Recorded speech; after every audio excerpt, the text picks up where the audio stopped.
हरिओम. मनशक्तीच्या online उपक्रमामध्ये आपलं सगळ्यांचं हार्दिक स्वागत. आज 27 मार्च 2024 आपण योग ग्रंथाची जी सिरीज चालू केली आहे त्यावर जोशी काकांचं विवेचन ऐकतोय.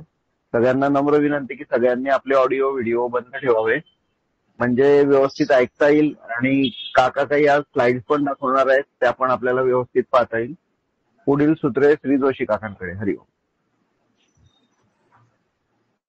सर्वांना हरिओम, नमस्कार, वंदन. सुरू करूया. आपण या त्याच्यातला पाठ 6वा घेतोय आणि आता आपण ह्या पाठापासून प्रत्यक्ष योग ग्रंथाच्या विषयाला आपण सुरुवात करतोय. म्हणजे मागच्या वेळेलाच त्याची खरी सुरुवात झाली, पण ह्या वेळेला उत्क्रांती हा विषय आहे आणि हा अत्यंत महत्वाचा संदर्भ आहे, रेफरन्स आहे अनेक योग ग्रंथांमध्ये. 4 पैकी 3 एक ठिकाणी तरी आहे आणि तो खूप महत्वाचा विषय आणि तो आपण आज किंवा अजून एका दुसऱ्या पाठामध्ये समजून घेऊया. विषय जरा थोडा समजून घेण्यासारखा आहे, म्हणजे थोडं लक्ष लागेल आणि मी माझ्याकडून प्रयत्न करतो आणि म्हणूनच आज आपण थोड्या स्लाइड्स पण ठेवल्यात, त्या डिस्प्ले करण्याचा प्रयत्न करू, म्हणजे त्याच्यावरून तुम्हाला तो कदाचित समजायला सोपा जाईल असं मला वाटतं. आता सुरुवात करतो. प्रार्थनेनेच नेहमीप्रमाणे सुरुवात करतो. गुरुवंदना.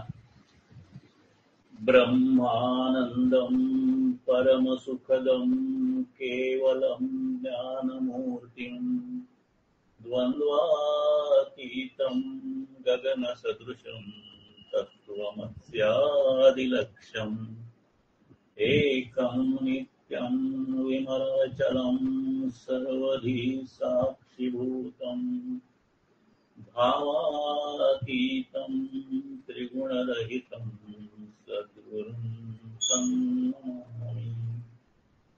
मूकं करोति वाचालं पङ्गुं लङ्घयते गिरिं यत्कृपातमहं वन्दे परमानंदमाधवम्. स्वामीजींचं महाशून्य बिंदूचं पुण्यस्मरण आणि राष्ट्रकल्याण प्रार्थना मी म्हणतो. आपण आपापल्या ठिकाणी ही प्रार्थना म्हणावी. हे राष्ट्र मोठे झाले पाहिजे, यासाठी अखंड परिश्रमाबरोबर वातावरण शुद्धीही झाली पाहिजे. या दोन्हींची एकत्रता आम्ही करत आहोत. मानवता कल्याणमस्तु, राष्ट्र कल्याणमस्तु, व्यक्ती कल्याणमस्तु. हरिओम. मागच्या पाठामध्ये आपण त्रिगुण विचार चिंतन अत्यंत काय म्हणतात, मागच्या आणि त्याच्याही मागच्या पाठामध्ये, अशा दोन्ही पाठामध्ये या त्रिगुणाचा विचार, त्याच्यानंतर ती जी प्रारब्ध संकल्पना आहे, ह्या सगळ्या समजून घेतल्या. आणि ह्या सगळ्या समजून घेत असताना त्याचा सैद्धांतिक भाग म्हणजे कन्सेप्च्युअल भाग आणि ऍप्लिकेशन भाग म्हणजे आपल्याला त्याचा उपयोग काय, या नुसत्या आपण समजून घ्यायच्या म्हणून समजून घेत नाही, तर आपल्याला आपल्या स्वतःच्या क्रमविकासासाठी या सगळ्या संकल्पनांचा कसा उपयोग करता येईल हेही आपण समजून घेतो. आणि आज आपण उत्क्रांती ह्या विषयाकडे जाणार आहोत. मागच्या वेळेला उत्क्रांतीचं थोडं इंट्रोडक्शन झालं होतं, परंतु आज आपण ही अधिक चांगल्या पद्धतीने समजून घेण्याचा प्रयत्न करतो. मगाशी म्हटल्याप्रमाणे विश्वयोगामध्ये ही संकल्पना आहे आणि इतर अनेक योग ग्रंथामध्ये सुद्धा ही संकल्पना आहे. विश्वयोग हा जो पहिला ग्रंथ आहे, जो विश्वयोग म्हणजे मुख्यत्वे करून वेगळ्या वेगळ्या काम आणि कामना याच्यावर आहे. म्हणजे त्याच्यावर भर जो दिलेला आहे तो बेसिक काम ज्याला म्हणतात, किंवा जो सेक्स रिलेटेड जी भावना आहे त्याच्यावर स्वामीजीने भर दिलेला आहे. पण त्याच्यातच त्याने असं म्हटलेलं आहे की ह्याच्या व्यतिरिक्त अन्य भावना सुद्धा आहेत, त्या सगळ्या ह्याच्यामध्ये येतात. काम म्हणजे कामना, आणि कामना याचा अर्थ अनेक प्रकारच्या भावना. जसा एक आपल्याला हा विषय काम आहे तसं काय शब्द, स्पर्श, रूप, रस, गंध असे अनेक प्रकारचे विषय शरीराचे, इंद्रियांचे आणि त्याच्या व्यतिरिक्त मनाचे, म्हणजे काय म्हणतात, कीर्ती, सत्ता, प्रतिष्ठा अशा पद्धतीचे जे सगळे विषय आहेत ते आपल्याला सगळ्या संकल्पना त्या थोडक्यात आपल्याला ह्या सगळ्या योग ग्रंथामध्ये बघायच्या आहेत. आणि ह्या ज्या मुख्य संकल्पना विषयोगामध्ये ज्या आहेत त्यात आपण आज उत्क्रांती बघणार आहोत की अधिभौतिक उत्क्रांती विरुद्ध भौतिक उत्क्रांती, म्हणजे मनाची उत्क्रांती आहे का शरीराची उत्क्रांती, ती आज आपण बघणार आहोत. दुसरी संकल्पना जी ह्या योग ग्रंथामध्ये म्हणजे मुख्य ते विषयोग मध्ये आहे ती विकारांचं थोडं तरी उदात्तीकरण हवं, म्हणजे संयमी संकल्पना जी आपण परापश्चंती मध्यमा या माध्यमातून समजून घेतली. संयम पाहिजे आणि तो संयम आपल्याला प्रत्यक्ष व्यक्त स्थितीच्या अगोदरच्या ज्या पश्चंती आणि मध्यमा ह्या ठिकाणी तो भाग पण याच्यामध्ये येणार आहे. नंतर योग व्याख्या आणि समाधी हा विषय आहे. त्याच्यानंतर एक्झॅक्टली काम ह्याचा अर्थ काय आणि विविध कामांना कुठल्या आता आपण म्हटल्याप्रमाणे तो एक विषय आहे. अशा अनेक विषय आहेत. नंतर ही जी उत्क्रांती संकल्पना आहे त्याच्यामध्ये त्यांनी असं दिलेलं आहे की अॅमिबा म्हणजे एकपेशीय प्राण्यापासून ह्या ज्या इच्छा आहेत म्हणजे काम इच्छा आहे किंवा क्रोध इच्छा आहे किंवा अस्तित्व इच्छा या सगळ्या सुरू झालेल्या आहेत आणि तो आज आपण भाग विशेषत्वाने बघतोय. आणि मग शरीरशास्त्र आणि योगशास्त्र म्हणजे योगशास्त्र हे मनाचं शास्त्र आहे किंवा आत्म्याचं शास्त्र आहे असं म्हणा आणि शरीरशास्त्र हे भौतिक शास्त्र आहे. या दोन्ही शास्त्रांचा मेळ सगळ्या योगग्रंथामध्ये घातलेला आहे, तोही संकल्पना आहे. आणि मग या सगळ्या प्रयत्नाला शेवटी ध्यानाची जोड दिलेली आहे. असा साधारणतः सगळ्या योगग्रंथांचा विषय आहे. त्याच्यातला पहिला विषयोग मध्ये कामना ह्या विषयावर जास्त भर आहे. दुसऱ्या ग्रंथामध्ये जो भाग्य योग आहे त्याच्यामध्ये भाग्य संकल्पनेवर योग आहे. आणि साधारणतः भाग्य म्हणजे ह्या सगळ्या संकल्पना झाल्या की भौतिक ज्या गोष्टी आहेत त्या पुऱ्या होतात.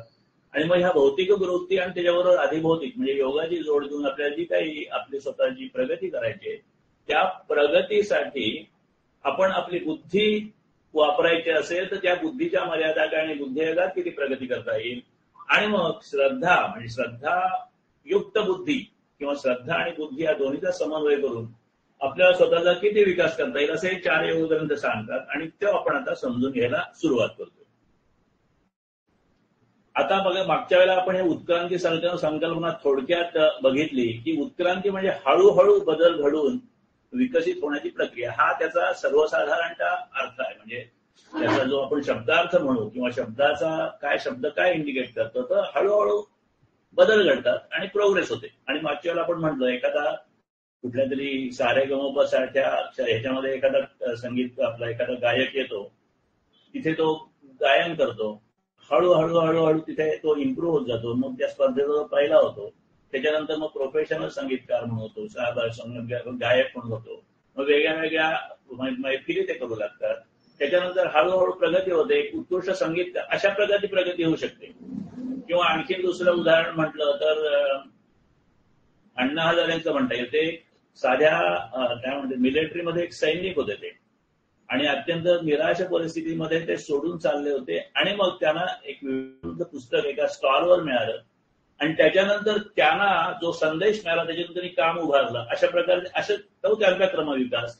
किंवा एखादा अगदी राजकारणाचा अलीकडे राजकारण चालू आहे आपल्याकडे सगळी जास्त म्हणजे 24 तास तीच चर्चा चालू आहे. मग एखादा माणूस कसं नगरसेवक असतो किंवा नगरसेवक नुसतं आपली कामं करत असतो इकडे तिकडे लोकांची. मग हळूहळू त्याला कोणीतरी सांगतं अरे तू एवढं काम करतोस तो नगरसेवक हो. मग तो नगरसेवक होतो. हळूहळू त्याचं काम वाढतं. मग तो त्या कुठल्या तरी कमिटीमध्ये जातो तिथला अध्यक्ष होतो. मग नगराध्यक्ष होतो. आमदार होतो. अशा पद्धतीने क्रमविकास होऊ शकतो. ही सगळी संकल्पना उत्क्रांतीची आहे. पण आज आपण जे उत्क्रांतीवाद जो आपण समजून घेणार आहोत तो ह्या विश्वातला उत्क्रांतीवाद आहे. सगळ्या सजीव पृथ्वीवर म्हणजे आपण हे सगळे सजीव आहेत या पृथ्वीवर ते निसर्ग नियमाने जन्माला येतात. आणि ज्या सजीव जाती नैसर्गिक बदलांना तोंड देत देत जुळून घेऊन उत्क्रांत होतात त्या जाती काळाच्या ओघात टिकतात. आणि ज्यामध्ये जमत नाही त्या प्राणीजाती नष्ट होतात. आज लाखो प्रकारच्या काय म्हणतात त्या योनी आज नष्ट झालेल्या आहेत. आपण डायनोसॉर हे नाव ऐकलेलं आहे की प्रचंड प्राणी होता आणि त्याची चित्र अजून आपल्याला बघायला मिळतात. परंतु तो प्राणी हजारो किंवा अनेक 10, 15, 50 हजार लाखो वर्षापूर्वीच तो झाला आणि नष्ट झाला. तर अशा पद्धतीने नवीन नवीन प्रजाती येत असतात आणि ही बदल घडायला कोट्यावधी वर्ष लागतात, असा ह्या उत्क्रांतीच्या सिद्धांताचा साधारण गोषवार आहे. आणि मग त्यातले काही शास्त्रज्ञ आपण बघितले, लामार्क, माल्थस, वॅलेस, डार्विन हे लोक आहेत. आणि वैदिक संकल्पना पण उत्क्रांतीची आहे आणि दोन्हीकडे सारख्याच संकल्पना आहेत. म्हणजे हे वेस्टर्न सायन्स जे आहे ते पण म्हणतात की 2 प्रकार आहेत म्हणजे वेस्टर्न कन्सेप्ट ऑफ इव्हॉल्युशन मध्ये. एक म्हणजे स्पॉन्टेनियस इव्हॉल्युशन, म्हणजे एकदम सगळी प्रगती झाली असा एक सिद्धांत आहे, जो सिद्धांत मागे पडलेला आहे. आणि आता हळूहळू हळूहळू क्रमविकास, क्रमाक्रमाने प्रगती झाली, उत्क्रांती झाली, असा दुसरा सिद्धांत आहे. आणि आपल्या म्हणजे ह्याच्या पुराणामध्ये सुद्धा हे दोन्ही सिद्धांत आहेत, पण ते वेगळ्या पद्धतीचे आहेत. आता तो आपला आत्ताचा विषय नाही. आणि मग ही उत्क्रांतीवादाच्या ज्या वेगळ्या वेगळ्या सिद्धांताचा जो संच आहे, वेगळ्या वेगळ्या लोकांनी मांडलेला, त्याच्यात थोडक्यात अनुक्रमिक आणि दिशात्मक आणि हळूहळू घडणारी जी प्रक्रिया आहे, पद्धतशीर बदलाची जी प्रक्रिया आहे, ह्या सगळ्याचा अभ्यास आहे. आणि त्याच्यातून मग जेव्हा मानवाचा विचार होतो तेव्हा सांस्कृतिक आणि सामाजिक मानव वंशशास्त्रामध्ये मानवी संस्कृतीचा हळूहळू कसा बदल झाला, हा विशेषत्वाने उत्क्रांतीवाद्यांच्या अभ्यासाचा विषय आहे. स्वामीजींनी ह्या उत्क्रांतीची संकल्पना त्यांच्या वेगळ्या वेगळ्या ठिकाणी मांडलेली आहे आणि त्यातल्या आता काही संकल्पना आज आपण बघणार आहोत. वेगळ्या वेगळ्या पुस्तकामध्ये, वेगळ्या वेगळ्या त्यांच्या पाठामध्ये ही संकल्पना त्यांनी मांडलेली आहे. आणि त्यांनी जे मांडलं ते असं म्हटलं आहे की मन आणि मनाच्या इच्छा आणि परिस्थितीची जुळवणूक ह्या सगळ्याची उत्क्रांतीमध्ये अत्यंत महत्वाची भूमिका आहे. डार्विनच्या सिद्धांतामध्ये ते नाहीये ते त्यांनी त्याच्यात दिलेलं आहे आणि तो आपण भाग पुढे नंतर बघणार आहोत. आणि त्यानंतर त्याने असं म्हटलं आहे की ह्या सगळ्या भूमिका लक्षात घेतल्याशिवाय त्या थेअरीला पूर्णत्व येणार नाही, हे अत्यंत ठामपणे स्वामीजींनी मांडलेलं आहे. आणि ह्याच्या व्यतिरिक्त त्या उत्क्रांतीमध्ये तथाकथित उन्नती झाली आहे की अधोगती झाली, यावर सुद्धा अत्यंत महत्वाचं विचार स्वामीजींनी व्यक्त केलेले आहेत. आणि त्यांनी हे सगळं विचार करून झाल्यानंतर शेवटी 91 साली मुलांसमोर, मुलं म्हणजे आता जी सगळी आपल्या मनशक्तीचे जे आधार झालेले आहेत, ती सगळी मुलं 91-92 साली आता जे तरुण जी मंडळी आहेत, प्रौढ मंडळी जी आहे, ती त्यावेळेला नेता शिक्षण योजना वगैरे त्याच्यासमोर एक पाठ घेतली, पाठमाला. त्याच्यामुळे आपण असे का वागतो अशी एक पाठमाला घेतली होती. त्याच्यामध्ये छान पद्धतीने, अगदी सोप्या पद्धतीने ते विचार मांडलेले आहेत. आणि म्हणून हे एकीकडे आपण समजून घेत असताना ही पुस्तकं सुद्धा वाचणं, समजून घेणं महत्वाचं आहे असं मला वाटतं. आता सगळा आपण विचार का करतोय, तर मागच्या वेळेला आपण म्हटल्याप्रमाणे की आपण सुद्धा ह्या सगळ्या ह्याच्यातून निर्माण झालेलो आहोत. आपण म्हणजे काय, आपलं व्यक्तिमत्व, आपलं व्यक्तिमत्व म्हणजे आपला स्वभाव आणि आपलं शरीर, हे दोन्ही उत्क्रांत होत आलेलं आहे. आणि म्हणून स्वामीजींनी त्या पाठमालेतच म्हटलंय की स्वभाव जो माझा आहे, तो स्वभाव हा शेवटी माझं व्यक्तिमत्व ठरवतो आणि या व्यक्तिमत्वाप्रमाणे माझा सगळं वागणं होत असतं. तर हे स्वभाव झडतो तरी कसा, तर ह्याला स्वभावामध्ये त्यांनी म्हटलंय की एक जन्मजन्य स्वभाव आहे. जन्मजन्य स्वभाव म्हणजे आईच्या पोटात जे काही वास्तव्य असतं जन्मपूर्व स्थितीमध्ये, त्या जन्मपूर्व स्थितीमध्ये जे संस्कार घडतात त्याप्रमाणे माझा स्वभाव घडू शकतो, हा एक भाग. पण जन्मजन्यच फक्त आहे का, नाही. त्याच्या मागे वंशजन्म आहे, वंशजन्य आहे. म्हणजे माझा जन्म ज्या वंशात झालेला आहे, ज्या वंशामध्ये झालेला आहे किंवा ज्या काही परंपरेमध्ये झालेला आहे, त्याच्याही सुद्धा काही संकल्पना ज्या असतात किंवा संस्कार असतात ते माझ्या आजच्या स्वभावामध्ये असतात. आणि ह्या वंशाचा आपण विचार केला तर त्याच्या मागे उत्क्रांती येते आणि उत्क्रांतीची एकपेशीय प्राणीपासून माणसापर्यंत ही सगळी निर्माण झालेली, ह्या सगळ्या उत्क्रांतीचा जो काही प्रवास आहे आपला पूर्वीचा, त्या सगळ्याच्या ह्याच्यामध्ये सुद्धा काही संस्कार किंवा काही गुणविशेष आपल्यामध्ये आलेले असतात. म्हणून आपला स्वभाव आपल्याला विचार करायचा असेल, आपल्या स्वतःचा आपण विचार करायचा असेल, कारण हा जो स्वभाव आहे तो घेऊन आपण आयुष्यभर जगत असतो. म्हणजे उत्क्रांती, वंश, जन्म आणि मग जन्मानंतरची क्षणोक्षणी आपण ज्या परिस्थितीमध्ये राहतो, जगतो ती परिस्थिती, अशा सगळ्याच्या माध्यमातून आपला स्वभाव किंवा आपलं व्यक्तिमत्व बनत असतं. हे व्यक्तिमत्व घेऊन आपण आयुष्यभर जगत असतो आणि आयुष्याच्या शेवटी आपल्याला हा देह सोडावा लागतो. आपल्या हातात असलेला जो भाग आहे तो आयुष्याचा भाग आहे आणि त्या आयुष्याच्या भागाचा विचार करताना मनुष्य म्हणून आपण जो विचार करतो तो संस्काराचा विचार कशा पद्धतीने असेल किंवा आहे किंवा असावा याच्याबद्दलचा विचार स्वामीजींनी मांडलाय तो आपण आज समजून घेऊया. आता हे उत्क्रांती, वंश, जन्म, संस्कार हे सगळं आपण बघितलं, पण त्याच्या मागे काय इथे मी तुम्हाला एक स्लाइड शेअर करायचे. आता त्याच्यामध्ये ही पहिली स्लाइड जी दाखवतो तुम्हाला त्याच्यामध्ये आपण ते घेतलं की उत्क्रांती, वंश, जन्म आणि स्वभाव वरती लिहिलं आहे. या साखळीतून जीव जन्माला आला, पण त्याच्या मागे काय, म्हणजे या उत्क्रांतीच्या मागे काय आणि आपलं जीवन संपतं आपल्या मृत्यूनंतर, मग त्याच्यानंतर पुढे काय, हे दोन प्रश्न पण निर्माण होतात जेव्हा अभ्यासाचा विषय असतो तेव्हा.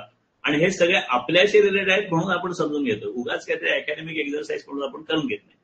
आणि ही जी एक फिगर दाखवतो ह्याच्यावर आपल्याला खूप डिस्कस समजून घ्यायचं आहे नंतरच्या वेळेला. मी फक्त तुम्हाला एक फिगर दाखवतोय आणि ही जी फिगर आहे किंवा ही जी आकृती काढलेली आहे हा विषय स्वामीजींनी चौवार्षिक वर्ग ज्याने केला असेल, चौवार्षिक वर्गाचा जो दुसरा वर्ष आहे त्या दुसऱ्या वर्षाचा इच्छापूर्तीच्या पाठाच्या समारोपामध्ये हा घेतलेला आहे विषय. आणि आत्ता अलीकडे लेटेस्ट हा जो लास्ट त्रैमासिक मेळावा झाला, कधी झाला तो फेब्रुवारीमध्ये, त्या फेब्रुवारीमध्ये सुद्धा समाज म्हणजे ज्या दिवशी मेळाव्याच्या दिवशी हा पाठ लावला होता.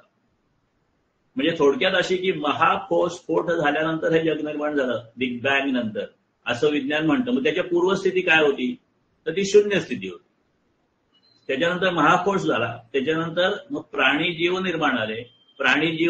प्राणीजीव निर्माण होण्यासाठी जी पूर्वस्थिती लागते म्हणजे वातावरण लागतं, हवा लागते, पाणी लागतं, हे सगळं निर्माण झालं.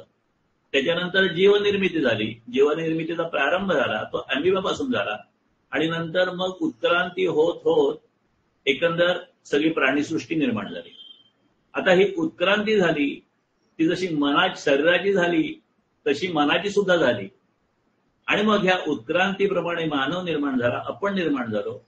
आपण हा जीव घेऊन जगतो आहोत आणि जेव्हा हे आयुष्य संपतं तेव्हा जीव आणि शरीराची विलगता होते. म्हणजे प्राण आपण जातो म्हणतो, तो प्राण शरीरातून निघून जातो, ती विलगता झाली की पुढे काय होतं.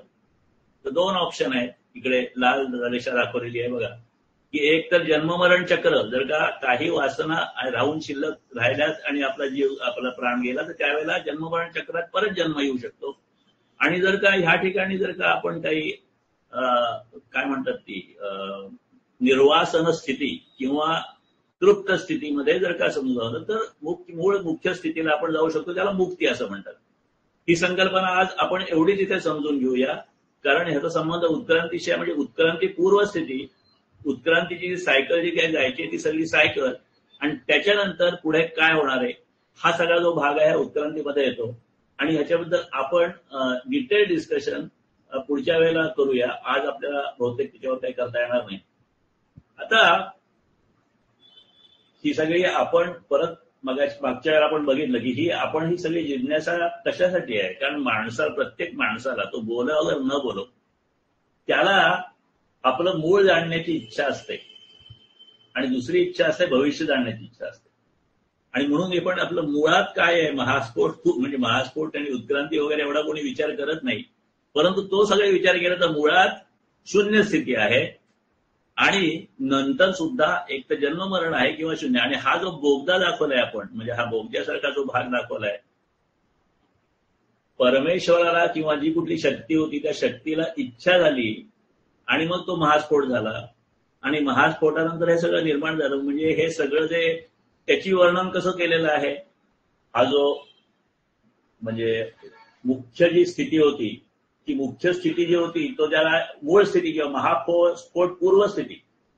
मी बोलतोय हे समजत नसेल तर कोणीतरी मला सांगा फास्ट होतंय म्हणून, असं असेल तर. पण मी जास्तीत जास्त सोपं करून सांगतोय की ही पूर्वस्थिती म्हणजे त्याला आपण अध्यात्मामध्ये काय म्हणतात ब्रह्मस्थिती, परब्रह्मस्थिती. आणि ती स्थिती म्हणजे स्थिती नसलेली स्थिती आहे ती. कारण त्याचं वर्णन कसं करतात, निर्गुण, निर्विकार, निराकार, निरवयव, निर्विकल्प, निराभास, निराधार.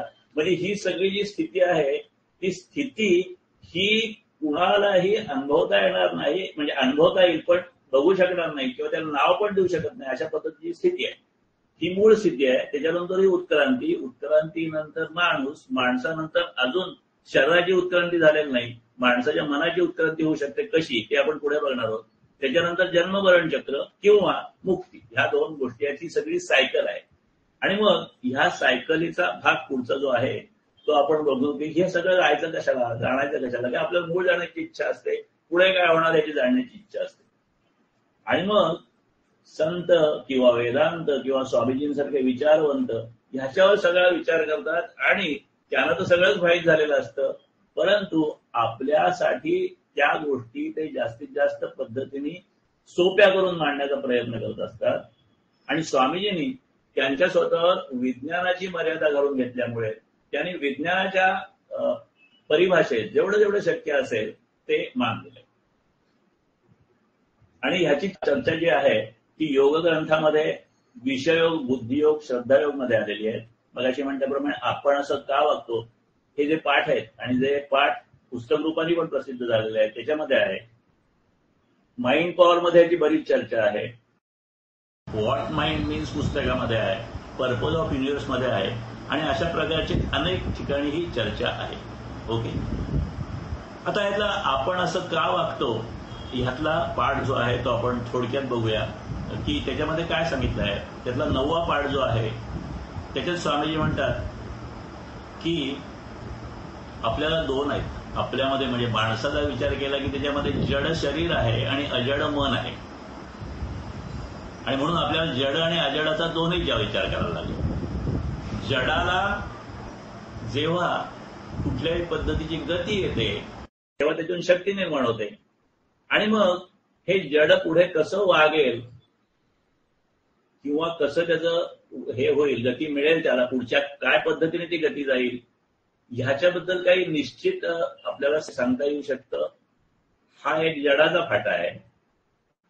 आणि दुसरा मनाचा फाटा. मनाने गती नसते, मनाने प्रगती करायची असते. ही प्रगती जी आहे ती सांगण्यासाठी जे नियम असतात ते क्वांटम मेकॅनिक्स, पहिल्या गतीचे नियम न्यूटनच्या नियमामध्ये येतात आणि न्यूटनमध्ये प्रेडिक्टॅबिलिटी आहे, म्हणजे आपल्याला नक्की काहीतरी सांगता येईल भविष्य, जडाचं भविष्य काय ते नक्की सांगता येईल. पण मन आहे ते मन कसं प्रगती करेल हे सगळं अनिश्चित आहे. हा दुसरा पाठ आहे. म्हणजे आपल्याला स्वतःचा विचार करत असताना एक अनिश्चित मन. आणि त्याचं उदाहरण असं देता येईल की एखादा दगड आहे एखाद्या टेकडीवर, समजा एक अर्धा 500 किंवा 1000 फूट उंचीची टेकडी आहे. त्या टेकडीवर एक 50 किलोचा दगड आहे.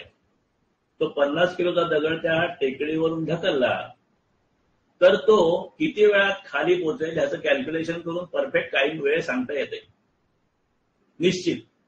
पण 50 किलोचा माणूस त्या टेकडीवरून खाली उतरायला लागला तर तो नक्की कसा उतरेल, किती वेळात जाईल का नाही हे काहीच सांगता येत नाही. ही अनिश्चितता आहे.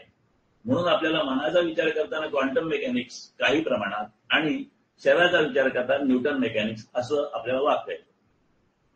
आता गती जी आहे ती निश्चित आहे पण प्रगती मात्र अनिश्चित आहे. कारण स्वामीजी म्हणतात त्या प्रगतीशी संबंध ठेवणारा माणूस आहे आणि तो माणूस अनिश्चित आहे. कोण माणूस केव्हा कसा वागेल ते सांगता येत नाही. तो डोंगर उतरायला लागला की थोड्या वेळात गेला की त्याला कदाचित वाटेल की आपण दुसऱ्या चांगल्या वाटेने जावं, मग तो चांगल्या वाटेने जाईल. थोडा पुढे गेला की त्याला वाटेल जरा इथे बरं आहे, आपल्याला छान वाटतंय, आपण इथे बसून राहावं. असं तो प्रत्येक माणूस काय करेल ते सांगता येत नाही. आणि म्हणून हा सगळा जो अभ्यास आहे तो Einstein, Niels Bohr, Heisenberg, Max Planck ह्या सगळ्या क्वांटम मेकॅनिक्सचा अभ्यास केला आणि त्यांच्यानंतर तो अभ्यास जेव्हा झाला तेव्हा म्हणजे साधारणतः 20व्या शतकाच्या पहिल्या 20 वर्षामध्ये हा अभ्यास झाला. म्हणजे आता साधारणतः 100 वर्ष झाली असं म्हणायला हरकत नाही किंवा थोडी कमी वर्ष झाली. तर त्याच्यामध्ये त्याच्या लक्षात आलं की अत्यंत सब ॲटॉमिक पार्टिकल्स आहेत, म्हणजे इलेक्ट्रॉन सारखे किंवा फोटॉन सारखे, त्यांना प्रेडिक्टॅबिलिटी नाहीये आणि ते आपल्याला ऑब्झर्व पण करता येत नाही आणि खूप अनिश्चित त्यांचं वागणं आहे. आता हे सगळं त्यावेळी झालं पण डार्विन त्याच्या अगोदरच आला होता. म्हणून डार्विननी हे सगळं सोडवायचो म्हणजे माणसाच्या किंवा प्रगती उत्क्रांतीचा जो विषय आहे तो त्यांनी ह्याच्या अगोदरच त्यांनी त्याच्यावर संशोधन केलं होतं, कारण तो त्याच्या अगोदरच होऊन गेला होता. आणि मग त्यांनी असं एक विधान केलं किंवा त्याचं असं एक मत मांडलं त्यांनी की ईश्वराने काही माणूस जन्माला घातला नाहीये, तो जडामधील जे गुण आहेत त्याच्यातून माणूस निर्माण झालाय. आणि मग त्यांनी तो माणूस निर्माण कसा झाला त्याचे 15 टप्पे दिलेले आहेत. आणि पाठ 9 दिवाळी अंक म्हणजे पाठ 9 या जो आपण असे वागतो पाठ 9 तो दिवाळी अंकात पण प्रसिद्ध झाला, त्याचं पुस्तक प्रसिद्ध झालंय. त्याच्यात त्यांनी ते दिलेले आहेत की पहिला कार्बन अणू हे पहिला भाग आहे. नंतर हायड्रोजन, ऑक्सिजन, नायट्रोजन ही तिसरी स्टेज. त्याच्यानंतर मग कोॲसर्वेट ड्रॉप्स तयार झाले. म्हणजे बघा आता पहिल्यांदा काहीच नव्हतं, फक्त एक तप्त गोळा होता. त्याच्यात पहिल्यांदा कार्बन अणू जन्माला आले. त्यानंतर लक्षावधी कोट्यावधी वर्षांचा काळ गेला, मग त्या कार्बनचे लहान लहान अणू निर्माण झाले. त्याच्यातून हायड्रोकार्बन निर्माण झाले. ऑक्सिजन अधिक नायट्रोजन यांनी युक्त अशा पुढे जीववस्तू तयार झाल्या. आणि हा सगळा जो भाग आहे तो आता मी तुम्हाला डिस्प्ले केले त्याच्यामध्ये दाखवला. माइंड पॉवर मध्ये जर का माइंड पॉवर तुम्ही बघितलं तर माइंड पॉवर मध्ये सगळ्या गोष्टी व्यवस्थित दिलेल्या आहेत की पहिला महास्फोट झाला, नंतर अजड ऊर्जा निर्माण झाली, त्याच्यानंतर जड ऊर्जा निर्माण झाली, त्याच्यानंतर तारे, ग्रह, आकाशगंगा, सूर्य इत्यादी निर्माण झाला, पृथ्वी निर्माण झाली.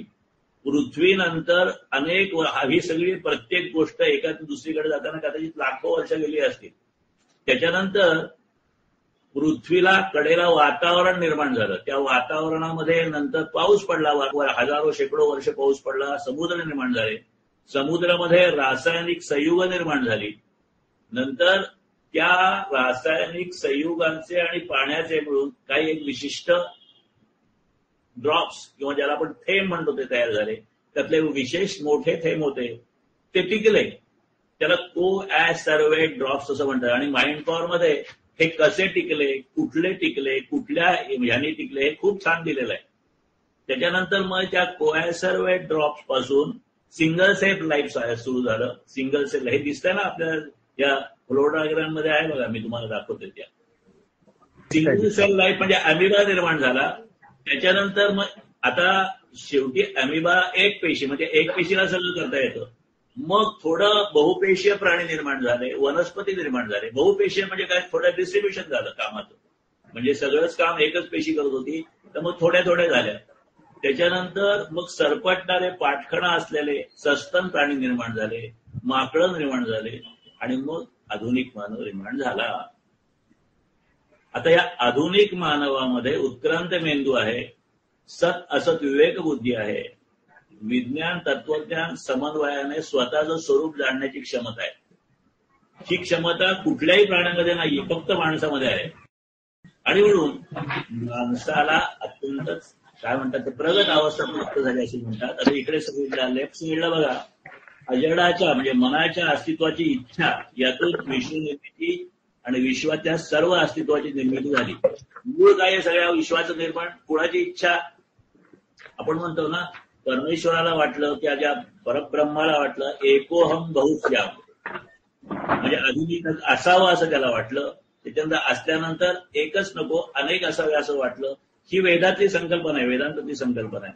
विज्ञानामध्ये म्हणतात की आपल्याला माहित नाही आधी बिग बँगच्या होते, कशातून बिग बँग निर्माण झाला हे माहित नाही, ते पण अज्ञात आहे.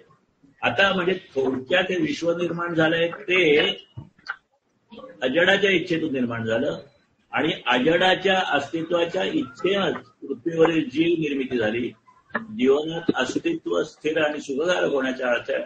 म्हणजे आता एका पेशीला त्रास झाला म्हणून त्यांनी 2 पेशी प्राणी झाल्या, 3 पेशी प्राणी झाल्या, शरीररचना बदलत गेली, वेगवेगळे अवयव निर्माण झाले, त्या प्रत्येक अवयवामध्ये स्पेशलायझेशन झालं. आता बघा पूर्वी एकच डॉक्टर सगळे फिजिशियन करायचं, सगळं ट्रीटमेंट द्यायचं. मग आता सगळ्या वेगवेगळे हार्ट स्पेशालिस्ट वेगळा आहे, लंग स्पेशालिस्ट वेगळा आहे, डेंटिस्ट वेगळा आहे, आता उजव्या बाजूच्या अवयव सगळ्या वेगवेगळे स्पेशलायझेशन झालं. आणि स्पेशलायझेशन झालं की असं आपल्या शरीरामध्ये पेशींचं स्पेशलायझेशन झालं, वेगळे आपले ऑर्गन्स तयार झाले, त्याच्यामध्ये त्यांचं एक्सपर्ट आलं, त्यामुळे हळूहळू उत्क्रांती होत गेली, शरीर सुधारत गेलं आणि मग आधुनिक मानव झाला.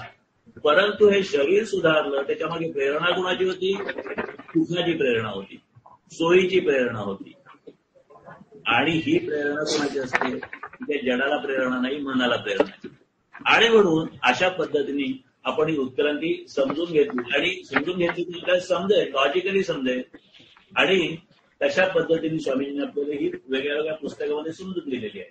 हा जो चार्ट आता आपण बघतोय, हा माइंड ओव्हरच्या डिस्कशनवर आधारित चार्ट आहे. त्याच्यानंतर पुढच्या चार्टमध्ये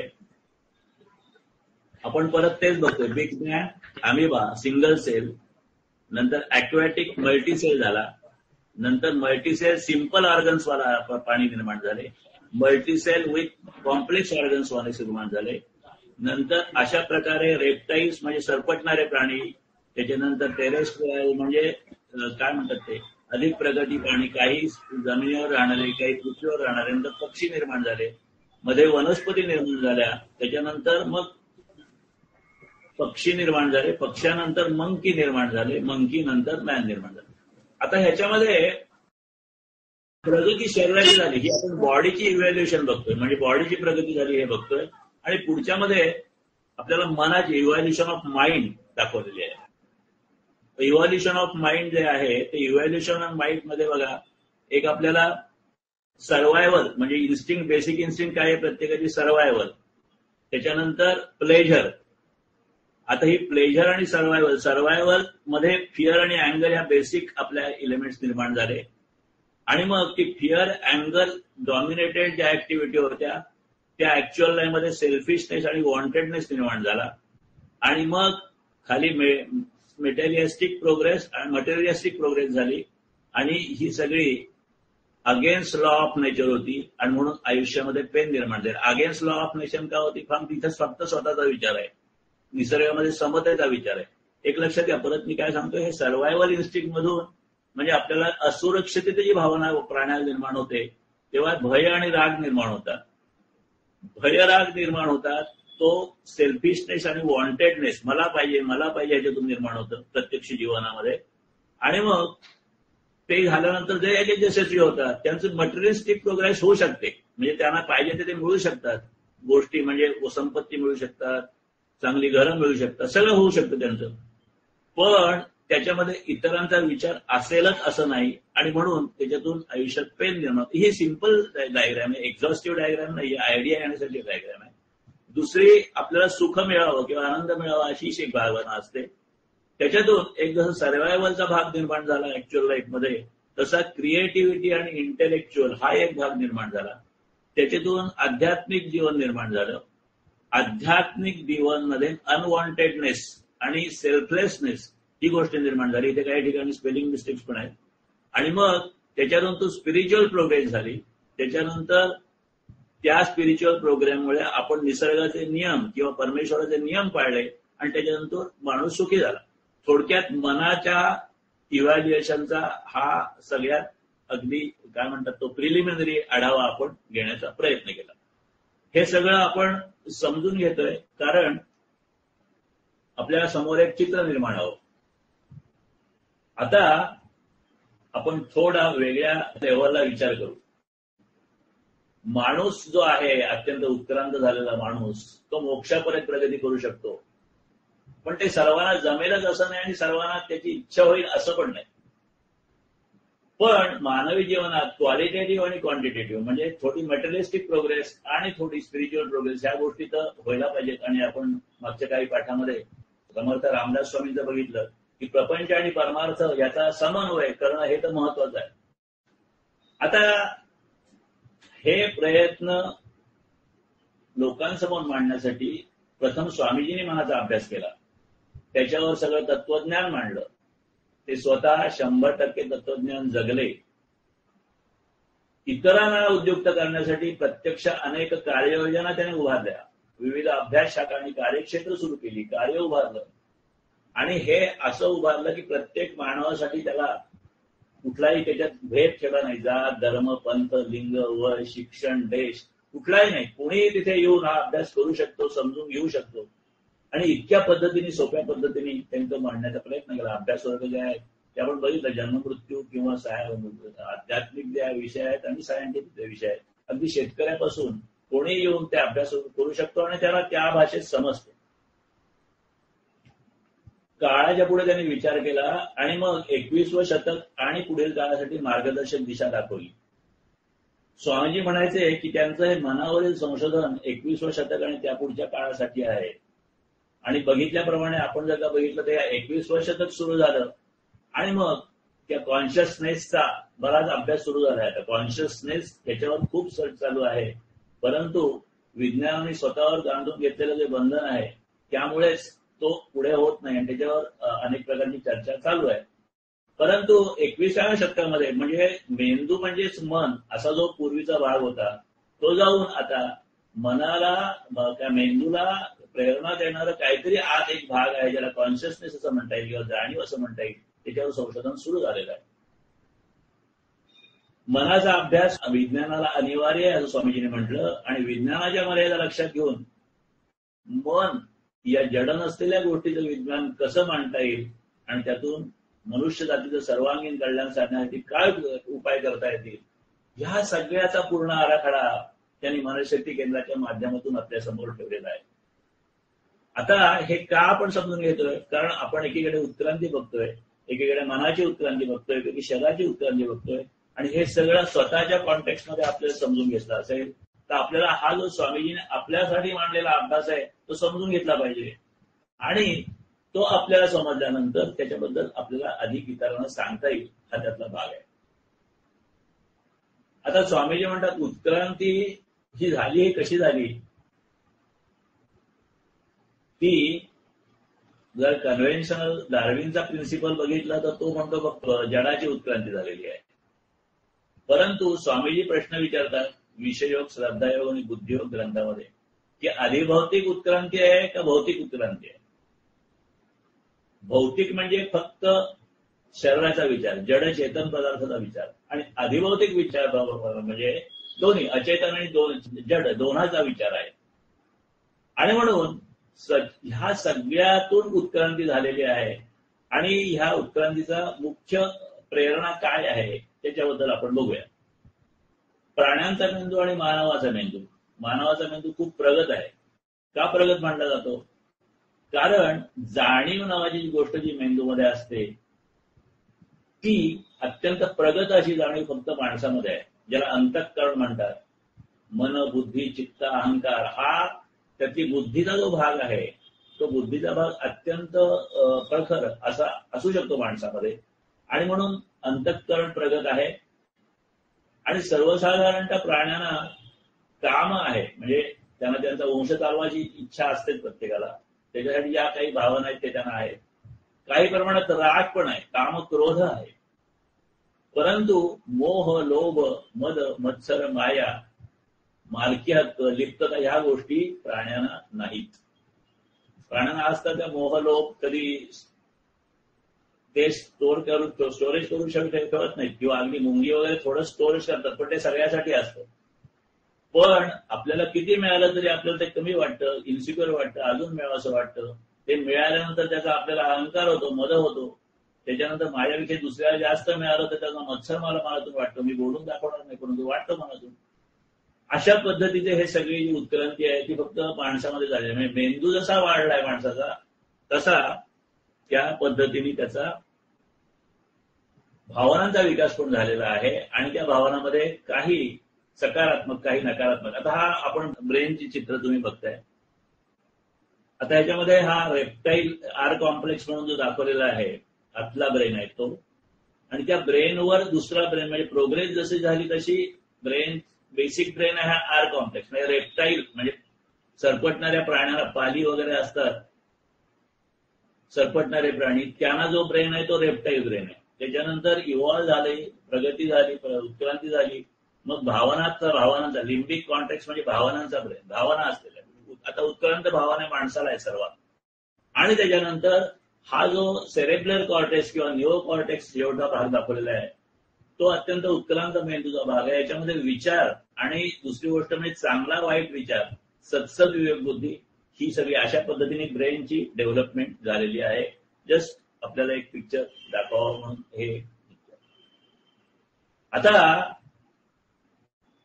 श्रद्धायोग प्रबंध 16व्यामध्ये मेंदू ते मंत्र नावाचा एक भाग आहे. त्याच्यामध्ये त्यांनी या मेंदूबद्दल बोललेलं आहे. व्हेल मासा म्हणजे प्रचंड मोठा, आकारमानाने आणि शारीरिक दृष्टीने प्रचंड शक्तिमान, पण त्याच्या शरीरात मेंदूचा भाग फक्त 1 दशसहस्रांश आहे, म्हणजे 1/10,000. त्याचं शरीर जर का 1 असेल तर एवढा छोटा भाग आहे त्याचा. मेंदू छोटा आहे, म्हणजे शरीराच्या मानाने मेंदू छोटा आहे. प्राणी मोठा आहे, परंतु शरीर आणि मेंदूचं प्रोपोर्शन अत्यंत कमी आहे. सिंहाच्या शरीरात मेंदूचा भाग 1/550 आहे. हत्तीमध्ये तो 1/440 आहे, म्हणजे थोडा, ही सिंहापेक्षा हत्ती थोडा बुद्धिवान आहे. माकडा त्याचं प्रमाण 1/90 आहे. तर माणसाचा मेंदू शरीराच्या वजनाशी तुलना करताना 1/40 इतका मोठा आहे. माणसाचा मेंदू हा प्रगत का आहे, तर तो शरीराच्या मानाने खूप जास्त आहे. शरीराच्या मानाने मेंदूचा भाग जास्तीत जास्त असलेला प्राणी म्हणजे मनुष्य प्राणी, आणि म्हणून मनुष्य हा कर्तृत्व श्रेष्ठ, बुद्धी श्रेष्ठ असा ठरलेला आहे. मेंदू हे माणसाचं बलस्थान ठरलं. त्या मेंदूनी शक्ती संचय करून आपलं सामर्थ्य वाढवण्याच्या अनेक युक्ती आखल्या, योजना आखल्या, आणि त्याच्यातली शब्द ही युक्ती आहे. आणि ही शब्द आणि या शब्दाचा विकास, त्याच्यातून भाषा आणि त्याच्यातून कम्युनिकेशन, याच्यामुळे प्रचंड माणूस हा पुढे गेला. इतर प्राण्यामध्ये कम्युनिकेशन असतं, परंतु एवढी ऍडव्हान्स कम्युनिकेशन असतं असं कोणी म्हटलेलं नाही अजूनपर्यंत. आता हा जो मेंदूचा भाग आहे तो 6 लाख वर्षापूर्वी जो माणूस होता, म्हणजे जो अगदी प्रिमिटिव्ह माणूस म्हणतात, त्या मेंदूचा आकार सर्वसाधारण 600 सीसी होता असं म्हणतात. आणि अर्वाचीन मानव, अलीकडचा जो आपण जे ह्या सध्याचे माणसं आहेत, त्यांचा आकार त्याच्यापेक्षा जवळजवळ 2.5 पट वाढलेला आहे. म्हणजे माणूस झाल्यानंतर सुद्धा तो माणसाच्या मध्ये सुद्धा प्रगत मेंदू आलेला. मग स्वामीजी असं पण विचारतात आपल्याला की मेंदूचा आकार मोठा झाला, पण मन मोठं आणि अधिक संस्कारित प्रगल्भ झालाय का? तंत्रज्ञान प्रकट झालंय, पण तंत्रज्ञान वापरणारा प्रकट झालाय का? आणि मग उत्क्रांती जर का म्हणायची तर उत्क्रांतीचा निकष काय असावा, असा प्रश्न आपल्याला विचारतात. आता बघा, पुराणामध्ये 4 युग दिलेली आहेत: सत्ययुग, त्रेतायुग, द्वापारयुग आणि कलियुग. इथे पण बघा कशी उत्क्रांती झालेली आहे. आता ती माहिती जी आहे ती मिळाली, ती आम्ही घेतलेली आहे. त्याच्यामुळे सत्ययुगातली माणसं जी होती ती सुदृढ शरीराची होती, दीर्घजीवन मानाची होती, आणि ती माणसं 100% पुण्यशील वर्तनाची होती. सत्ययुग म्हणजे रामाच्या आधीचं युग, दत्ताचा अवतार त्या युगात झाला असं म्हणतात. म्हणजे पापाचा भाग 0 आणि पुण्याचा भाग पूर्ण असा होता.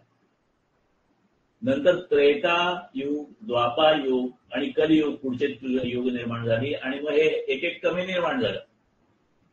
कलियुगामध्ये माणसं फक्त 25% पुण्य आणि 75% पापनिवृत्ती ऍव्हरेज झालेली आहे. म्हणजे प्रत्येक माणसाबद्दल असं नाही म्हणता येणार आपल्याला, हे सगळ्या मानवतेबद्दलच सांगता आलेलं आहे की कलियुगामध्ये 25% पुण्य आणि 75% पापनिवृत्ती आहे. पापाचा भाग 15 भाग आहे, पुण्याचा भाग 5 भाग आहे. म्हणजे 20 पैकी घेतला तर पहिल्यांदा पापाचा भाग 0 होता, पुण्य 20 भाग होतं. इथे 15 आणि 5 आहे. पूर्वी साधारणतः त्या माणसांची उंची सत्ययुगातल्या इथे दिल्याप्रमाणे 100 ते 150 फूट होती. आणि पूर्वी ते उत्क्रांतीमध्ये पण सांगतात एक ठराविक पद्धतीत खूप मोठ्या उंचीची माणसं निर्माण झाली होती. पण इथे त्यांनी खूप जास्त दिली, 100 ते 100 फूट. आणि कलियुगामध्ये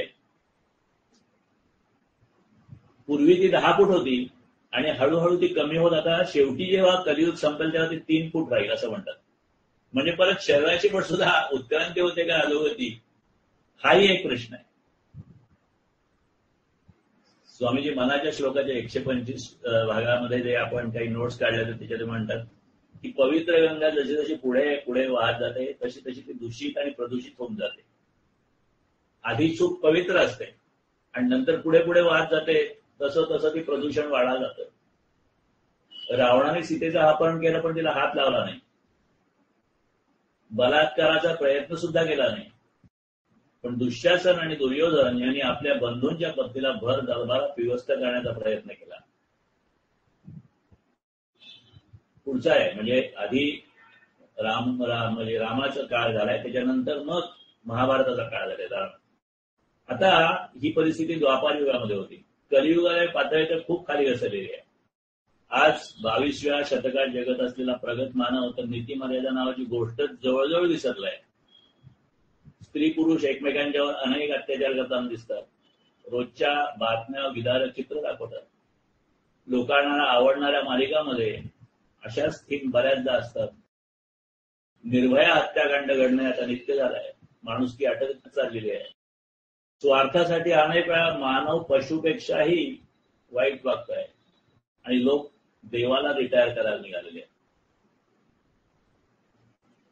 प्रगती स्वामीजी सांगायचे, हरिश्चंद्र राजाने, हरिश्चंद्र आणि तारामती आपल्याला गोष्ट माहितीये, त्यांनी स्वप्नात दिलेलं वचन पाळलं आणि स्वतःचं राज्यच नाही स्वतःला सुद्धा त्यांनी त्याग केला आणि स्वतः सुद्धा त्यांनी सगळं सोडून ते बाहेर निघून गेले.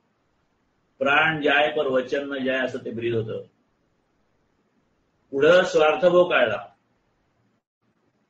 कृष्णाने सांगितलं होतं की अर्धराज्य नको, 5 गावं भावांना द्या, पण कौरवाने त्याला नकार दिला. आता पुढे काळ सरकला. जागेपणी दिलेलं तरी वचन पूर्वी पाळलं जात असे, पण पुढे तेही पाळलं गेलं नाही. म्हणजे पुढे प्रॉमिसरी नोटवर लोकांचा विश्वास होता. प्रॉमिसरी नोट नावाची एक नोट असायची की त्याच्यावर लिहून दिलं की हा हे बरोबर आहे, आता हे मानलं जाईल असं म्हणायचं. आणि स्वामीजी म्हणतात आता सकाळी कबूल केलं की सायंकाळी सुद्धा ते पाळलं जाईल याचा भरोसा राहिलेला नाही. असंख्य घोटाळे अपप्रकार आपले तथाकथित नेते करतायत आणि त्यातच स्वतःला धन्यता मानत आहेत. आणि मग ह्या ठिकाणी हा विषयोग ग्रंथामध्ये दिलेला एक फिगर आपल्याला बघतोय आपण इथे. विषयोग पान 22 वर आकृती दिलेली आहे की मगाशी म्हटल्याप्रमाणे काम आणि क्रोध जो आहे तो बेसिक इन्स्टिंक्ट आहे, परंतु लोभ, मद, मत्सर आणि माया ह्या माणसांनी उत्क्रांतीत मिळवलेल्या आपल्या स्वार्थासाठी ज्या भावना आहेत. काम, क्रोध इन्स्टिंक्ट फॉर ऑल स्पेसिस, एक पेशीय प्राण्यापासून मोह, लोभ, मद, मत्सर, माया हे माणसाचा अधिकीचे विकार आहेत. आकृतीत दाखवल्याप्रमाणे काम विकाराने निर्माण झालेलं जग माणसाच्या प्रगतीवर माया विकारात गुंतलेलं दिसतं आणि त्यातून सुटून जायचं तर माया विकारापासून म्हणजे उलट. आता आम्ही काम, क्रोध, लोभ, मद, मत्सर, माया असं वरून खाली आलेलं आहे. स्वामीजी असं म्हणतात सुटायचं असेल तर उलट जायला पाहिजे. मूलाधार, स्वाधिष्ठान हा जे सगळ्या योगग्रंथामध्ये आपल्याला जे ध्यान साधना करायला सांगितलेली आहे ती अशी आहे की पाठीच्या काळ्यापासून सुरुवात करायची, मूलाधार चक्रापासून स्वाधिष्ठान. म्हणजे अशा पद्धतीने उत्क्रांतीने माणूस खाली गेला, ती उत्क्रांती परत करायची आणि मग परत त्या मूळ स्थितीमध्ये जायचं, अशी ती संकल्पना दिलेली आहे. आणि ही संकल्पना मला तर युनिक वाटते. म्हणजे अशा पद्धतीची संकल्पना कुठे मला वाचायला नव्हती मिळाली आणि आपल्या ह्या योग ग्रंथामध्ये ही दिलेली आहे. ही संकल्पना आपण नंतर समजून घेऊ. परंतु एकीकडे उत्क्रांतीचा विचार करत असताना खरी उत्क्रांती जी आहे ती शरीराची झाली का, मनाची झाली का, काय पद्धतीने झालेली आहे. आणि मग डार्विनची जी थेअरी आहे जिचा खूप बोलाबाला अजून पण चाललेला आहे, त्याच्यावर स्वामीजींनी जो काही भाग बघितलेला आहे तो आपण बघण्याच्या अगोदर सायंटिस्ट तरी काय म्हणतात त्याच्याबद्दल ते आपण बघू. In October 2014, the journal Nature published a commentary provocatively titled "Does Evolutionary Theory Need a Rethink?" ही 14 सालचा नेचर मधला भाग आहे की ही जी थेअरी आहे उत्क्रांतीची त्याच्यावर विचार अजून करायला पाहिजे का, ही जे आहे ते त्याच्यावर योग्य आहे की हा विचार व्हायला पाहिजे का. आणि मग त्याच्यानंतर अनेक सायंटिस्टने त्याच्यावर काम केलं. In the piece, a group of biologists led by Kelvin Leland and Tobias Fuller argued that it did. आणि मग ते असं म्हणतायत की ही जी कन्व्हेन्शनल इव्हॉल्युशनरी थेरी आहे, it has focus too much on the genes and organism in born with and not enough on the ways organism develop and interact with their environment to affect adaptation and inheritance. म्हणजे जी प्रगती होते ती फक्त जीन्सच्या behaviour नाही, तर या जीन्सवर जो वातावरणाचा परिणाम होतो, एकंदर वृत्तीचा परिणाम होतो, अडॅप्टेशनचा परिणाम होतो, या सगळ्या गोष्टीचा ह्याच्यावर विशेष विचार केलेला नाही असं त्यांनी म्हटलं.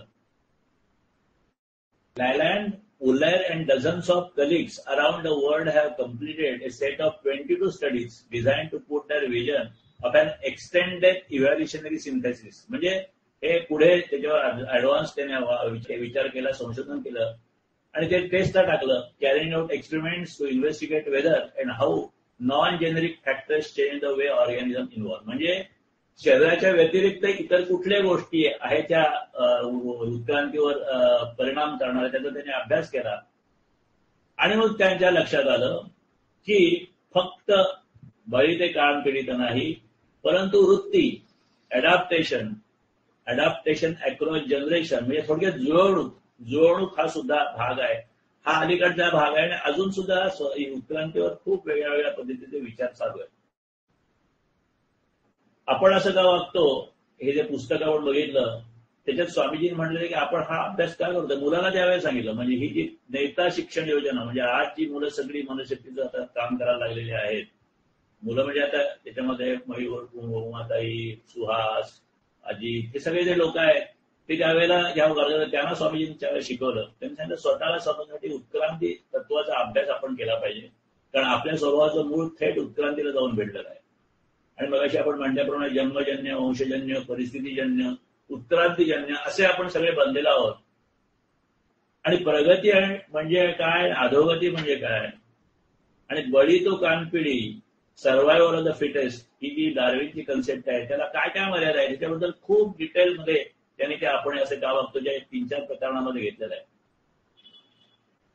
उत्क्रांती हा प्रयत्नांचा आणि प्रगतीचा इतिहास आहे आणि प्रगतीसाठी प्रगतीचे नियम मुळात समजून घ्यावे, मग प्रगती दूर नाही. स्वामीजी म्हणतात आक्रमणाने जिंकता येतं तेवढं समर्पणाने सुद्धा जिंकता येतं. आणि उत्क्रांतीतील प्रगती सहजीवन, सहकार्य आणि समर्पणाने सुद्धा. बळी तो कान पिळी याचा अर्थ फक्त शारीरिक बळ नाही. बळी तो कान पिळी ठीक आहे, पण फक्त शारीरिक बळ नाही तर मनाची आणि बुद्धीची खंबीरता, समर्पणाची शक्ती आणि याचा समतोल, ह्याच्या सगळ्या कामातून खरा जय मिळतो आणि तीच खरी उत्क्रांती. आणि म्हणून उत्क्रांतीमध्ये जुळवणुकीचं महत्व आहे. आणि जुळवणूक करत असताना सुद्धा लबाडीसाठी जुळवणूक सुद्धा करू शकतो. म्हणजे माणसं जुळवणूक करून घेतात परंतु स्वतःचा फायदा करून घेण्यासाठी, स्वतःचा स्वार्थ साधण्यासाठी. म्हणून स्वामीजी म्हणतात जुळवणुकीचं महत्व आहे आणि जुळवणुकीपेक्षा सुद्धा त्याचा हेतू जो आहे तो महत्वाचा आहे. आणि मग व्हॉट माइंड मीन्स या पुस्तकामध्ये त्यांनी ह्या इव्हॅल्युएशन थिअरीबद्दल खूप डिटेल दिलेलं आहे. पण त्याच्यात ते असं म्हणतात evaluation theory presupposes mind, the law of evaluation presumes an overall all-sided development of an organization tending to perfection. म्हणजे एकीकडे ही उत्क्रांती थेअरी मनाला गृहीत धरते आणि मनामुळे या सगळ्या डेव्हलपमेंट झाले असं ते म्हणतायत. परंतु मनाचं महत्व त्यांनी त्याच्यामध्ये मान्य केलेलं आहे. It is nothing but mind that qualifies itself असं ते सुद्धा म्हणतात. आणि मग त्यामुळे ह्या स्टडीमध्ये Darwin's thesis is stated exclusively in terms of physiological evaluation, forcibly disjoining from psychical evaluation by his own description. म्हणजे त्यांनी फक्त शारीरिक उत्क्रांतीचा विचार मांडलेला आहे, त्याच्यामध्ये अनुच्युत मनाच्या उत्क्रांतीचा पण आहे, परंतु त्यांनी तो मुद्दाम डावललेला आहे आणि त्याच्यामुळे ते आपल्याला पूर्ण वाटत नाही, ती आपल्याला सोयीस्कर वाटत नाही, ती योग्य वाटत नाही. आणि स्वामीजी म्हणतात psychical evaluation is the cause of physical evaluation. म्हणजे शरीरातली प्रगती झाली, एकपेशीय प्राणीपासून अन्यपेशीय प्राणी जे झाले, त्यामागे इच्छा असल्याशिवाय ते होत नाही. आणि इच्छा ही मनाची असते, म्हणून आधी मनाची इच्छा, नंतर मनाने योग्य त्यांनी प्रयत्न, त्याच्यानंतर शरीराची साथ आणि मग इतरांची साथ आणि वातावरणाची साथ आणि जो आणि हेतू मुख्य ह्याच्यातून ही प्रगती झालेली आहे असं स्वामीजींनी मांडलेलं आहे. आणि मग ते म्हणतायत की there are so many gaps in the evaluation. म्हणजे जर का आपण मन नाही मानलं तर मनाच्या या थेअरीमध्ये ज्या वेगळ्या वेगळ्या गॅप्स आहेत त्या थेअरीमध्ये, कारण उदाहरण दिलंय की माकडापासून माणूस निर्माण झाला असं म्हणतात, परंतु मधल्या स्टेजेस सांगता येत नाही. परंतु एकदा मन घेतलं तर मग आपल्याला या सगळ्या गोष्टी समजून येतात. आणि मग ह्या श्रद्धायोगाच्या प्रबंध विस्तारामध्ये स्वामीजी नीती, उत्क्रांती, मुक्ती या सगळ्या गोष्टी बोलतात. आता मला वाटतं 10:02 झाले, मी 1 तास होत आला. इथे थोड्याच दोन सांगितलं ते मला असं वाटतंय की बऱ्यापैकी समजलं असेल. नसेल समजलं तर जरूर विचारा तुम्ही. मी 2-3 मिनिटं पुढे घेतो आणि थांबतो. कारण ह्या ठिकाणी सत्याची किंमत देऊन नीती, उत्क्रांती आणि मुक्ती असं आपण जर का केला तर आता त्याने असं म्हणलं स्वामीजींनी की आपण असं पाहिलं की मेंदू उत्क्रांतीमध्ये प्रगत होत गेला. लहानपणाला मेंदू नाही असं आपण म्हटलं खरं, पण अगदी त्या अनुभव असून मेंदूची पूर्वचिन्ह आहेत. कारण मेंदूशिवाय काहीच होऊ शकत नाही. म्हणजे मेंदूच्या कार्याशिवाय का होऊ शकत नाही. फक्त तो मेंदू आणि सगळी कार्य एकाच पेशीमध्ये होते. आणि मग हा माणूस प्रगत झाला आणि त्याची नीतिमूल्य मोठी आहेत असं म्हणतात. पण माणसाची नीतिमूल्य आहेत म्हणजे तरी काय आहे? म्हणजे त्याला राग आवरता येतो. म्हणजे काय होतं तर माणूस आलेला राग आवरतो. समोरच्या माणसाबद्दल चीड आली तरी ती लपून तो गोडगोड बोलतो त्याच्याशी. त्याच्या मनात निर्माण झालेली लालच लपून तो संयमाचं रूप घेतो आणि आपलं काम करून घेतो. आता त्यांनी राग आवरला आणि ते लपून सगळं केलं, त्याच्यामध्ये तो असत्य वागत नसतो का? स्वामीजी म्हणतात त्याला मिळत असलेलं माणूस नीतिमान आहे इतरांच्या पेक्षा, हे त्यांनी खोट्याच रूप देऊन किंवा असत्याचा बळी देऊन मिळवलेलं असताना सर्टिफिकेट. मनात आलेली उसळी आली नाही असं दाखवायचं आणि त्यामुळे नीतीने वागण्याचं श्रेय घ्यायचं. आता एकतर या दोनपैकी एक गोष्ट खरी असू शकेल. म्हणजे तुम्हाला नीतीचं श्रेय घ्यायचं असेल तर मनात उसळी नाही यायला पाहिजे, आणि मनात उसळी आली असेल तर ते लपून ठेवून नाटक करण्यात काही अर्थ नाही. आणि मग ते म्हणतात मला समोरच्या माणसाच्या खिशातली चोरी करण्याची इच्छा झाली तरी ती मी करणार नाही आणि मग नीतिमत्तेचं सर्टिफिकेट मिळवेन. पण मनात आलेल्या चुकीच्या विचाराचा परिणाम माझ्या शरीरावर होण्याचं टाळेल काय? म्हणजे आम्ही प्रत्यक्ष चोरी नाही केली, परंतु माझ्या मनात जो वाईट विचार आला, कारण पातंजली मुनींनी जो योगी आहे की ज्यांनी अत्यंत उच्च पद्धतीने या जीवनाचा विचार केला, त्याने असं म्हणलं की सत्य हे काया, वाचा, मन असे 3 स्तरावर सांगितलं आहे. त्यापैकी मने ही अत्यंत अवघड गोष्ट आहे आणि खरा वांदा तिथेच निर्माण होतो. आणि म्हणून ही गोष्ट एकदम साधणार नाही, हळूहळू साधेल. ही गोष्ट मला मान्य आहे स्वामीजी म्हणतात. पण ही जर आपण गोष्ट उत्क्रांतीमध्ये लक्षातच घेतली नाही तर आपली खरी उत्क्रांती कधी होणार नाही. आणि म्हणून त्याच्याबद्दल त्याने अनेक सायंटिफिक रेफरन्सेस पण दिलेले आहेत. आणि मग साधना जी आहे ती नीतिशुद्ध नाही, नीतिश्रेष्ठ असायला पाहिजेत असं ते म्हणतात. खायच्या प्राण्याने मेंदू नाही, भावना नाही. मेंदू असला तर तो कमी दर्जाचा आहे आणि मनुष्य अत्यंत प्रगत आहे अशा बढाया आपण मागतो. त्या अहंकारामध्ये किती प्रतिष्ठा आहे. एखादा अप्रगत प्राणी त्याला न आवडणारा दिसलं तर रागवतो आणि सुधारलेला प्राणी राग आवरतो, ताबडतोब झेप घेत नाही. मग करतो काय? ताकद असेल तर झेप घेतो सुद्धा, रागमुळीच आवरत नाही. पण तो दुर्बल असेल तर हा मनुष्य मनात सूड घेण्याची प्रतिज्ञा करतो आणि योग्य वेळी घाव घालतो. आणि सुडाच्या इतकी सुद्धा त्याला जिद्द दाखवता आलं नाही तर तो मुकाट्याने राग घेतो आणि मग तो राग आपल्याला रागावलेल्या इंद्रियांच्यावर आतल्या पाणी ओततो आणि स्वतःची मुस्कट दाबीत होतो. आतला जो गतीचा भडका झालेला असतो तो भ्याडपणाने विजून टाकतो आणि त्यातली गुदमत करतो. आता या तिन्ही प्रकारामध्ये कुठे आहे सत्य, कुठे आहे संयम? असत्याने मिळवलेली प्रतिष्ठा तेवढी आहे. आणि मग अमिबानी माणसापर्यंत प्रगती केली म्हणजे काय केलं तर मन जसं जसं जडाधून होऊ लागलं तसं तसं मेंदू म्हणणाऱ्या अवस्था बघत गेल्या, त्या थरावर सत्ता. आता बघा हा जरा थोडा मोठा विषय आहे, त्यामुळे मी आता इथे थांबतो आणि आपण ह्या पुढचा भाग पुढच्या वेळेला घेऊया. कारण हा घाईत करण्याचा विषय नाही तर घाईत झाला तर आतापर्यंत बऱ्यापैकी जे काही झालं ते आपल्याला व्यवस्थित घेता आलं. बुद्धियोगामध्ये, त्याच्यानंतर मग व्हॉट माइंड मीन्स मध्ये वेगळ्या वेगळ्या ठिकाणी स्वामीजींनी उत्क्रांतीबद्दल बोललेलं आहे. आणि एकत्र सगळं तुम्हाला पाहिजे असेल तर मी म्हणजे परत माझी ऍडव्हर्टाईज नाही करत आहे मी, पण मी जो ब्लॉग लिहिलेला आहे उत्क्रांतीचा, त्याच्यामध्ये 12 आर्टिकल्स आहे, त्यामध्ये सगळं थोडक्यात टाकलेलं आहे, इंग्लिशमध्ये आहे आणि माझ्या याच्यावर आहे, ब्लॉगवर आहे ते. आणि ते म्हणजे बऱ्याच वर्षापूर्वी प्रसिद्ध झालेलं. आता एक फक्त तुम्ही बघा चार्ट, की जी सगळी प्रोसेस झालेली आहे ती सुखाच्या, स्वतःच्या स्वार्थी सुखाच्या हेतूने झालेली आहे. आणि म्हणून स्वामीजींनी रिव्हर्स द प्रोसेस, दिसतंय ना, एक शेवटचा चार्ट आहे का नाही दिसत आहे? हा दिसतोय. Reverse the process.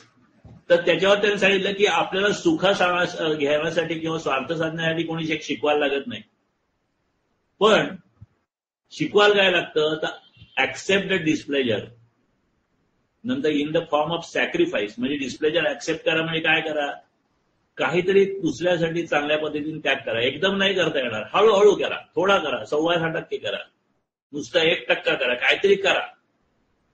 नंतर सेल्फलेस सर्व्हिस ऑफ बेनोवेलन्स, म्हणजे सत्कार्यासाठी, इतरांसाठी, ह्याच्यासाठी कल्याण, लोकांच्या कल्याणासाठी काहीतरी सेवा द्या. त्याच्यातून तुम्हाला हळूहळू अनवॉन्टेडनेस येईल, म्हणजे एकदम येणार नाही पण हळूहळू येईल. आणि मग या अनवॉन्टेडनेस नंतर आपण समतेकडे हळूहळू जाऊ, म्हणजे फक्त स्वतःचा विचार नाही, हळूहळू थोडा इतरांचा विचार.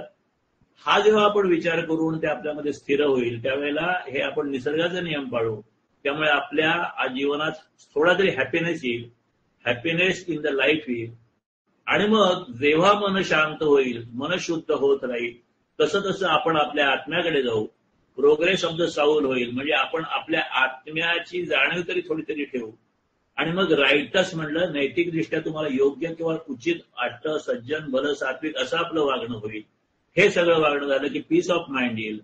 आणि मग ह्याच्यामध्ये अशा करता करता करता शेवटी मनाची उत्क्रांती होईल. अशा पद्धतीने ही प्रोसेस दिलेली आहे.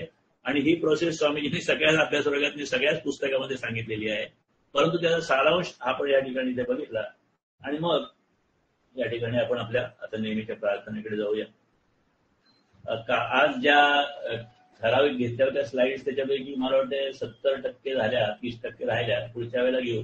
आणि थोडे 2-3 पार्ट जरी झाले या उत्क्रांतीवर तरी हरकत नाही, कारण हे कन्सेप्ट जर का आपल्याला नाही समजले तर मग आपल्याला पुढच्या गोष्टीच्या, ज्या उपायाच्या गोष्टी योगग्रंथामध्ये आहेत त्या समजणार नाहीत. म्हणून ह्या गोष्टी आपण थोड्या वेळ दिला तरी हरकत नाही, समजून घेऊया. ठीक आहे. मग आत्मचिंतन प्रार्थना म्हणतो. सगळ्यांनी आपापल्या ठिकाणी शांत व्हा. आतापर्यंत जो काही आपण विचार केला स्वतःचा, स्वतःच्या संदर्भात उत्क्रांतीचा, उत्क्रांतीमधल्या प्रगतीचा, त्या प्रगतीमध्ये असलेल्या मनाच्या भूमिकेचा, शरीराच्या भूमिकेचा, प्रत्यक्ष प्रगती झाली का अप्रगती झाली, अधोगती झाली, यावर विचार केला. आणि शेवटी आपल्याला आपला स्वतःचा क्रमविकास करण्यासाठी आपण हे समजून घेतोय. क्रमविकास करण्यासाठी जी काही प्रयत्नाची दिशा आहे ती प्रयत्नाची दिशा आपण समजून घेतोय, उत्क्रांतीच्या माध्यमातून समजून घेतो.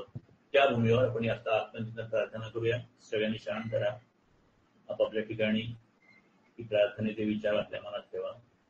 माझ्या आंतरिक शक्तीला स्मरून मी माझे स्वतःचे खरे कल्याण करून घेण्याचा निश्चय करीत आहे. माझे व्यक्तिमत्व आजवर मी जसा वागलो तसं बनलं आहे. माझ्या यापुढल्या प्रेरणा चांगल्या राखण्याचा मी निश्चय करीत आहे. मला आलेल्या वाईट अनुभवाबद्दल मी इतरांना दोष देण्याऐवजी आत्मचिंतन करीन. खोटे समाधान घेण्यापेक्षा धैर्याने आणि सद्बुद्धीने काम करेन. त्यामुळे मला यश मिळेल, शांती मिळेल आणि टिकेल. ज्या प्रमाणात मी हे चिंतन करीत आहे त्या प्रमाणात ही शांती मला आताही मिळत आहे. हरिओम तत्सत ब्रह्मार्पण. सर्वांना धन्यवाद. सर्वांना नमस्कार.